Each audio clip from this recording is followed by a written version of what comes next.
Hey everyone, Girlscout88 here with a tutorial, mostly for some friends that are getting into the game, but also applicable for anyone. If I don't cover something in these tutorials and you want to see it, just drop me a comment and I'll hopefully cover it. The tutorials will mainly focus on Odyssey and will progress through backing up keybinds, picking a home base, basic outfitting, combat, mining, exploration, and then anything else I'm asked for after that. They'll also be focused on keyboard and mouse as that's what I use to play. So hold on to your cookies and here we go. Now, before we get started for this video, we're sponsored by Oxygen today, the thing that's been keeping you alive since forever. People before we had oxygen didn't really exist. So, gotta have it there. Let's get on with the outfitting. For this tutorial, we're going to be choosing the Cobra, so we're going to be buying that first up. Let's grab a portion of your hard-earned cash and go and buy this baby. The Cobra is the first multi-role ship that you're going to be able to afford, and a build will be linked in the comments below. I use Coriolis to do these builds, as it is a very useful program. Land at your chosen station or start at your home base, open the shipyard, buy that Cobra, and then open port services and navigate to outfitting.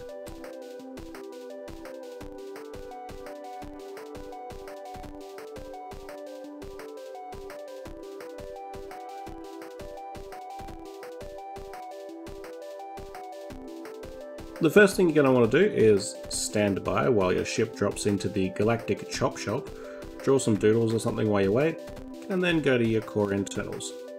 Now that we've popped into core internals, ignore the fuel tank. You can't upgrade this here, that's an optional.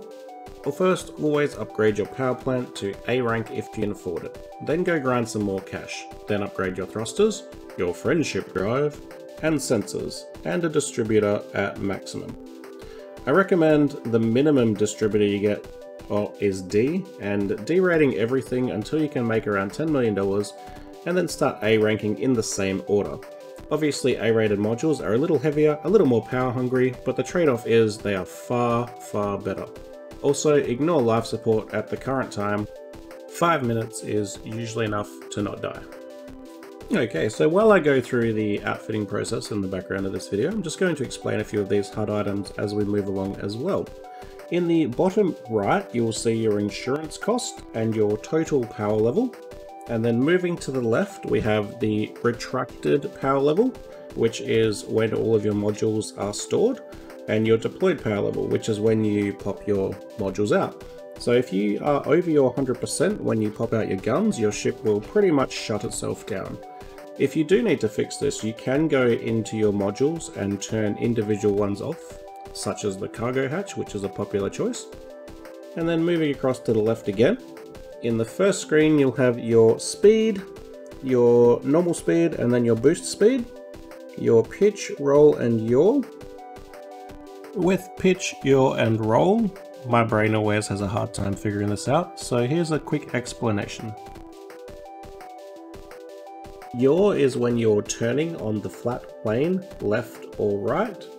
Pitch is when you are turning the nose of your spacecraft up or down. And rolling is when you are rolling your entire spaceship over to the left or right. The next items on this HUD are jump range minimum, current, and maximum. So the minimum is when you're fully laden. The current is a little bit higher at the moment because I don't have any cargo in that cargo hatch. And the maximum is when you're getting best efficiency, so no cargo and your fuel tank is almost empty, you weigh less. Next, head up to your optional internals, and of course by up I mean down.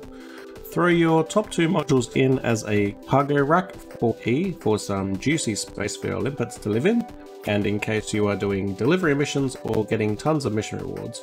If you are getting mission rewards, you can then immediately sell these for some more money. Next, whack on a shield generator. Just remember, a normal shield generator is fairly balanced, and a bi-weave is focused on fast regen, so it's up to you, but just be aware, a bi-weave will have lower optimal and max strength than the equivalent normal shield. You can downrate it, but you will have less shield points in the long run.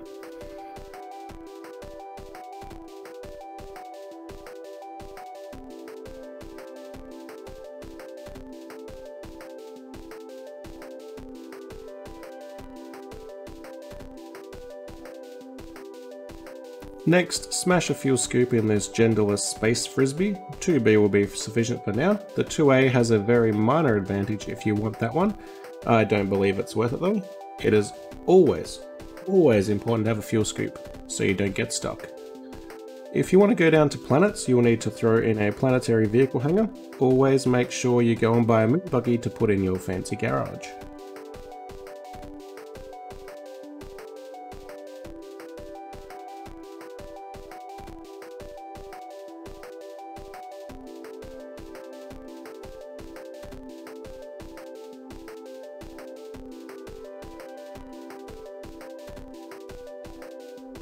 You will then need a collector limpet controller, which will scoop materials for you without you having to line them up with your cargo hatch.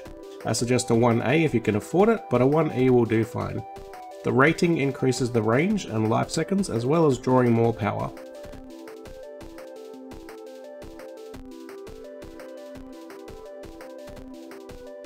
If you're lazy like me, put in the advanced docking computer and a super cruise assist so you can just basically AFK your way to planets and stations. Next, so we head to weapons. So there's some main types of weapons. We have kinetic, thermal, explosive, and raw. Kinetic is for hull damage, thermal is for shield damage, explosive is self-explanatory, and raw damage basically bypasses quite a few resistances. That's things like your plasma accelerators. For starting, use all gimbaled weapons. This is basically minor auto-aim, unless an enemy pops their chaff, which should be removed from the game. I very dislike it. Choose your 2x2F gimbaled multi-cannons to zippy-zip people's hulls. Then choose 2 1G pulse lasers for shield destruction. This is basically all you need to do. Your weapons can be altered if you want, but I always suggest to half and half and have some thermal and some kinetic. At least until you do engineering, which we won't talk about yet because it makes me want to crash my ship into the sun.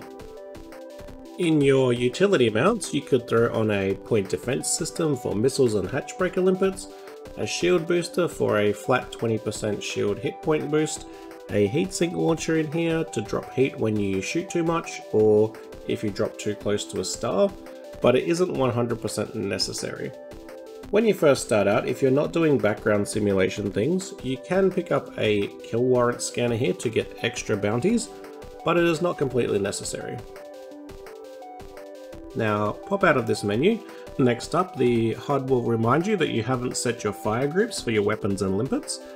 I suggest you put your lasers on fire group A1, your multis on fire group A2, and then for your B group, collectors on B1 and discovery on B2. Now before leaving, always remember to buy fuel, repair your ship, restock your ammo, and if needed, check the mission board for easy data delivery missions and go exploring, destroying, and gathering your terabytes of screenshots. My missions at the moment are all high threat due to my combat rank and me annoying everyone in the galaxy. Yours will not be this way initially. You should have quite a few easy missions to do. Just remember, before you buy the station, always go to advanced maintenance and buy your limpets. If you forget, it's annoying to turn around and come back in and just to buy limpets. So remember, have fun, make money, never ever fly without at least one rebuy, and always breathe your oxygen. You need that.